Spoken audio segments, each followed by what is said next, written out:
Thank you.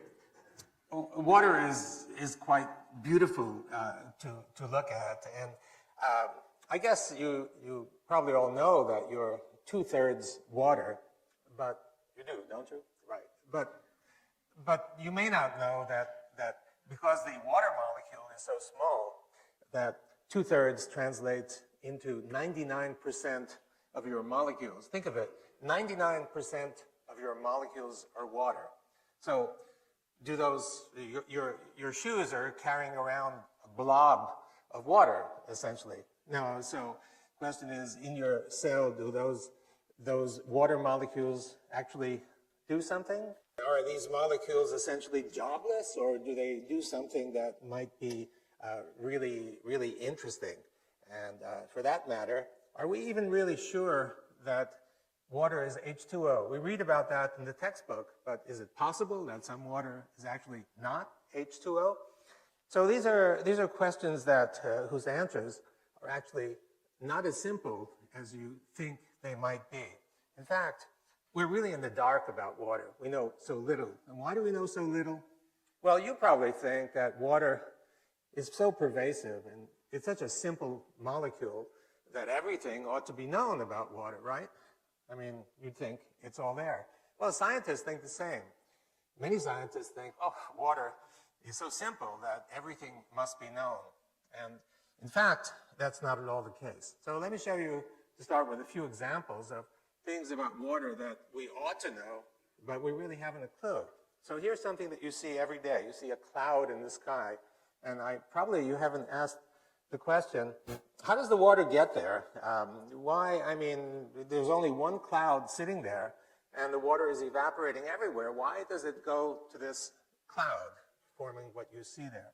So another question, could you imagine droplets floating on water? We expect droplets to coalesce instantly with the water. The droplets persist for a long time. And then here's another example of walking on water. This is a lizard from the Central America, and because it walks on water, it's called the Jesus Christ lizard. And of course, you'll say, well, I know the answer to this. The surface tension is high on water, but the common idea of surface tension is that there's a single molecular layer of water at the top, and this single molecular layer is sufficient to create enough tension to hold whatever you put there. I think this is an example that doesn't fit that.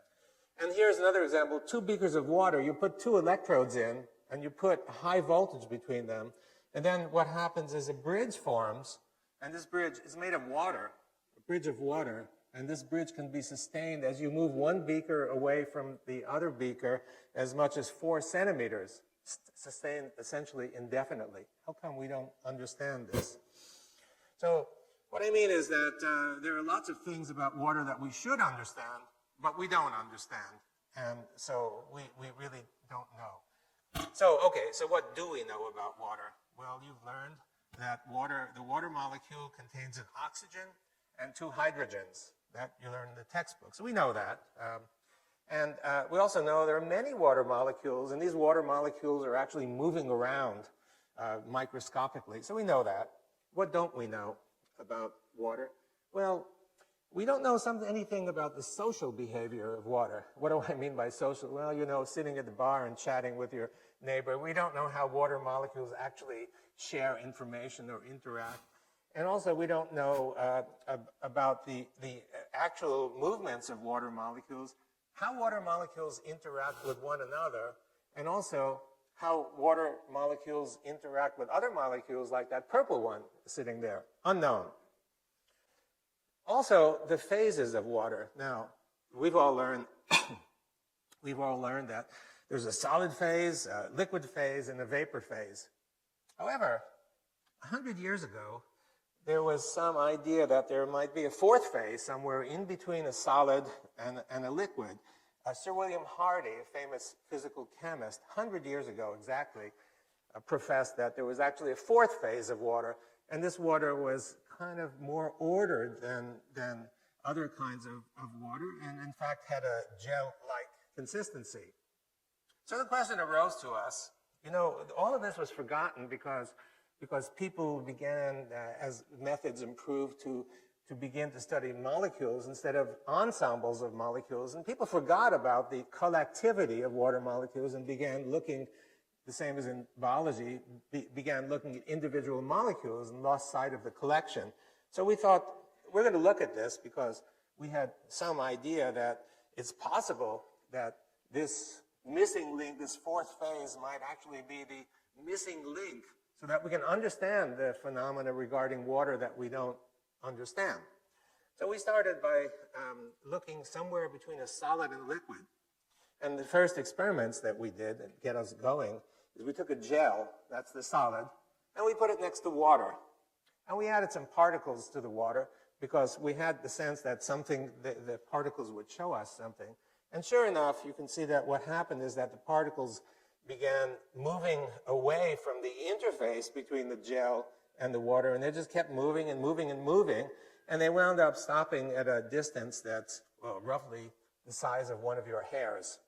Now that may seem small, but by molecular dimensions, that's practically infinite. It's a huge dimension.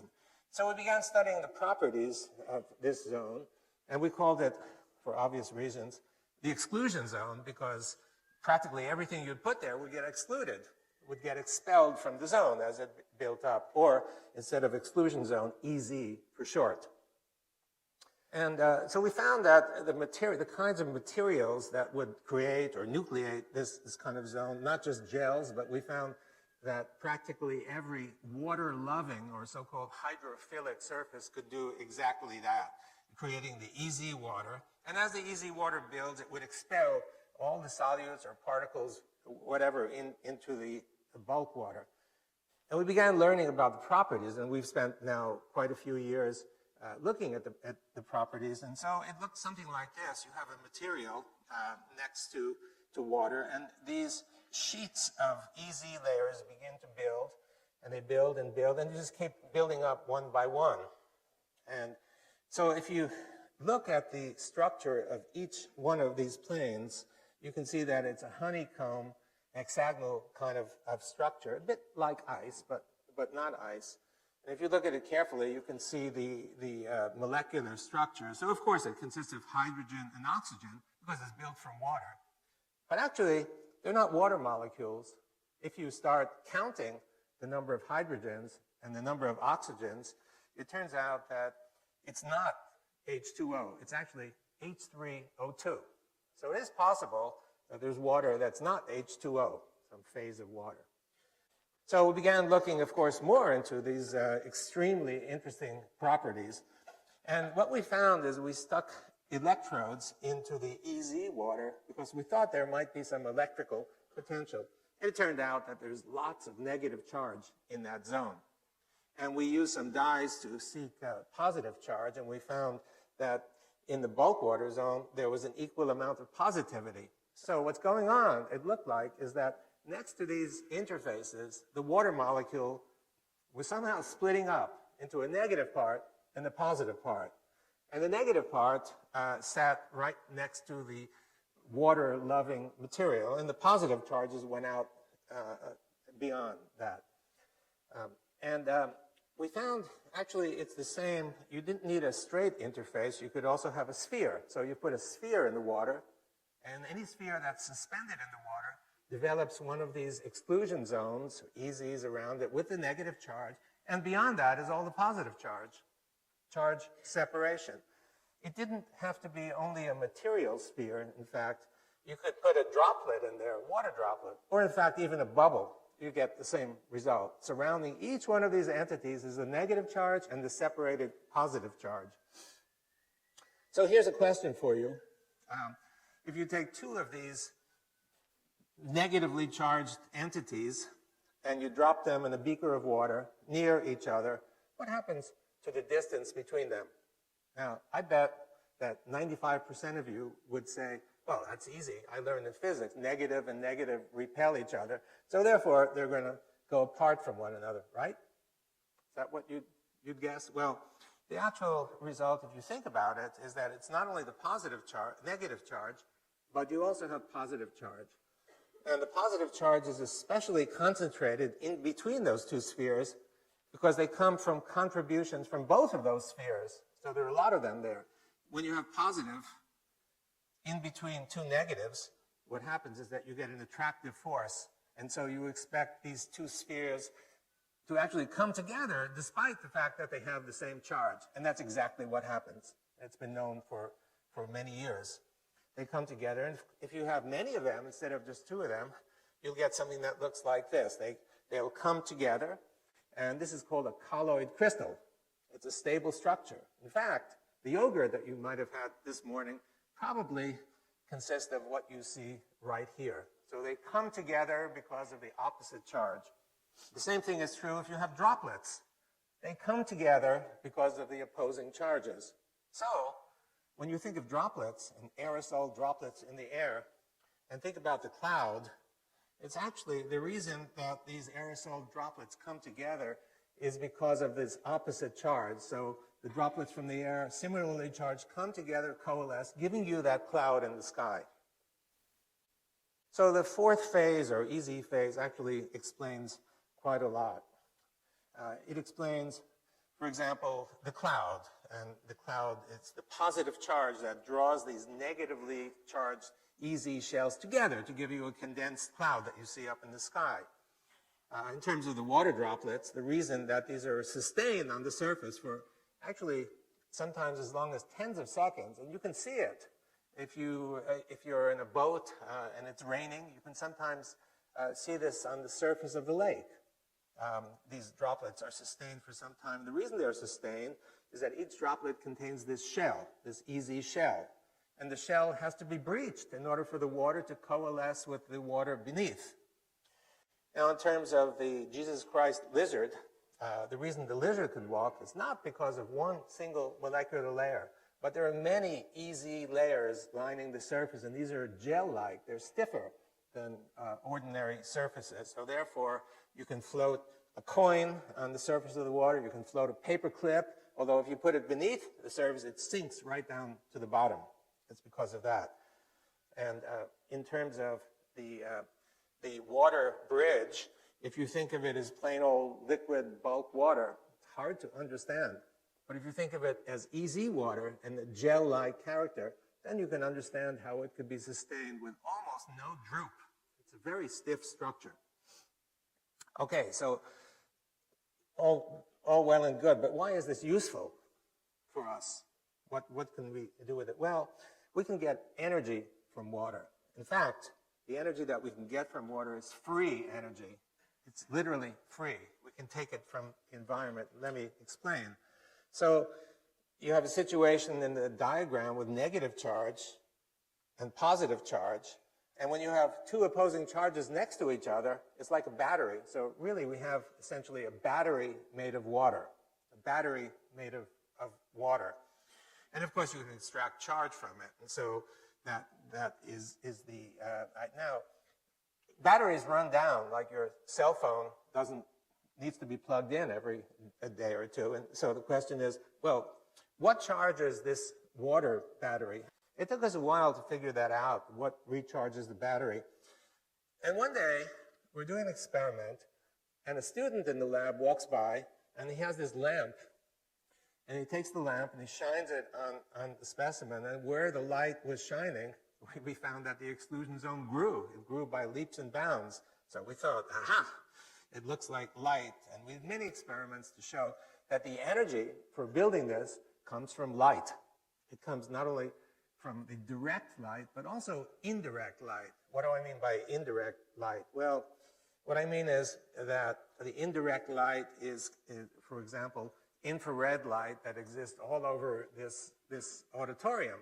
If we were to turn out all the lights, including the floodlights, and I pulled out my infrared camera and looked at the audience, you'd see a very clear, bright image. And if I looked at the walls, you'd see a very clear image. And the reason for that is that everything is giving off infrared energy. You're giving off infrared energy. That's the energy that's most effective in building this charge separation in this fourth phase. So in other words, you have the material, you have the easy water, and you collect energy from outside. And as you collect the energy from outside, the exclusion zone builds. And if you take away that extra energy, it'll go back to its normal size. So this battery is basically charged by light, by the sun. It's a gift from the sun. If you think about it, what's going on, if you think about the plant that you have sitting in your kitchen getting light, you know where the energy comes from. The energy comes from the light. It's the photons that hit the plant that supply all the energy, right? And the plant converts it to chemical energy, the light energy to chemical energy, and the chemical energy is then used to do growth and metabolism and bending and what have you. That we all know, it's very common. What I'm suggesting to you from our results is that the same thing happens in water. No surprise because the plant is mostly water. So I'm suggesting to you that energy is coming in from outside, light energy, infrared energy, radiant energy, basically, and the water is absorbing the energy and converting that energy into some sort of useful work. And so we come to the equation E equals H2O, a bit different from the equation that you're familiar with. But I think it really is true that you can't separate energy from water. Water is a repository of energy coming free from the environment.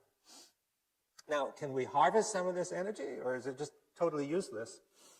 Well, we can do that because you have a negative zone and a positive zone, and if you put two electrodes in, you can get energy, right? Just like a battery. And we've done that, and we were able to, for example, a very simple optical display can be run from the energy that you can get from here. And obviously, we need to build it up into something bigger and more major in order to get the energy. This is free energy, and it comes from water. Another opportunity that we've been developing is getting clear, free drinking water. So if you have a hydrophilic material, and you put contaminated water next to it with junk that you want to get rid of.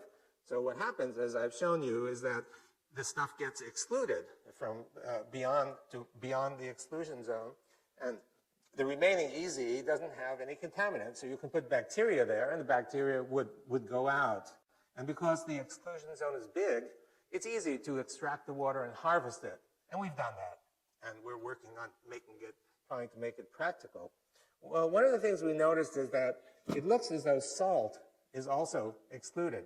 So we're now thinking about extending this to putting in ocean water, and you put the ocean water in, and if the salt is excluded, then you simply take the EZ water, which should be free of salt, and you can get drinking water then out of this. Also, getting biological energy. So the cells are full of macromolecules, proteins, nucleic acids, and each one of these is a nucleating site to build EZ water. So around each one of these is EZ water. Now, the EZ water is negatively charged, and the region beyond is positively charged. So you have charge separation, and these separated charges are free, available to drive reactions inside your cells. So what it means really is it's a kind of photosynthesis that your cells are doing. The light is being absorbed, converted into charge separation, just the same that happens in photosynthesis, and these charges are used by you.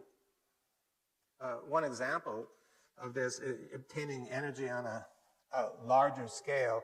I mean, the energy is coming in all the time from all over. And it's absorbed by you actually quite deeply. If you take a flashlight and you shine the flashlight through the palm, you can actually see it through here. So it penetrates quite deeply. And you have many blood vessels all around you, especially capillaries near the periphery.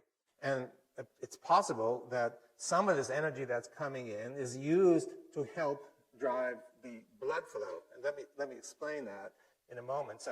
So what you see here is the microcirculation. It's a piece of muscle, and you can see a few capillaries winding their way through. And in these capillaries are the red blood cells that you can see.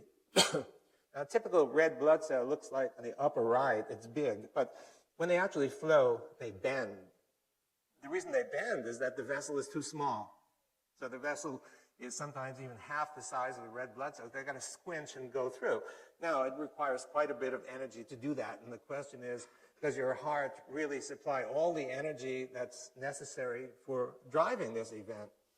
And what we found is a surprise. We found that if we take a hollow tube made of hydrophilic material, just like a straw, and we put the straw in the water, we found constant, unending flow that goes through. So here's the experiment. Here's the tube, and you can see that the tube is put in the water. We fill it the inside just to make sure it's completely filled inside and put it into the water. And the water contains some spheres, some particles, so we can detect any movements that occur. And you look in the microscope, and what you find looks like this: unending flow through the tube. It can go on for a full day, as long as we've looked at it. So it's free. Light is driving this flow in a tube. No extra source of energy other than light. So if you think about the human and think about the energy that's being absorbed in your water and in your cells, it's possible that we may use some of this energy to drive biological processes in a way that you had not envisioned before. So what I presented to you has many implications for science and technology that we've just begun thinking about. And the most important is that the radiant energy is absorbed by the water and giving energy to the water in terms of chemical potential. And this may be used in biological contexts, for example, as in flow, but many other blood flow in many other contexts as well. And when you think of chemical reactions that involve water, you just think of a molecule sitting in the water. But what I've shown you is not just that. You have the molecule or the particle, easy, positive charge, the effect of light. All of those need to be taken into account. So it may be necessary to reconsider many of the kinds of reactions or understanding these reactions that we've learned about in our chemistry class. Weather. So I've shown you about clouds. The critical factor is charge. If you take a course in weather and such, you hear that the most critical factors are temperature and pressure. Charge is almost not mentioned, despite the fact that you can see lightning and thunder all the time. But charges may be much more important than pressure and temperature in giving us the kind of weather that we see. Health. When you're sick, the doctor says, drink water. There may be more to that than meets the eye. And in food is mostly water. We don't think of food as being water, but it's mostly water. If we want to understand how to freeze it, how to preserve it, how to avoid dehydration, we must know something about the nature of water, and we're beginning to understand about that. In terms of practical uses, there's desalination possibility.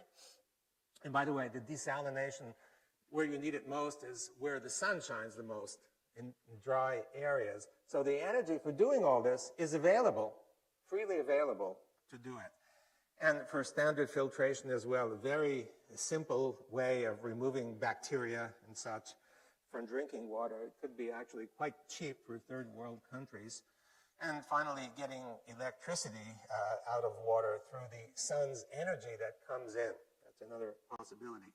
So I've tried to explain to you how water's fourth phase, really understanding that water has not 3 phases, but 4 phases. And understanding the fourth phase, I think, is the key to unlock the door to understanding of many, many phenomena. And mostly, what we like most is understanding the gentle beauty of nature. Thank you very much. Thank you.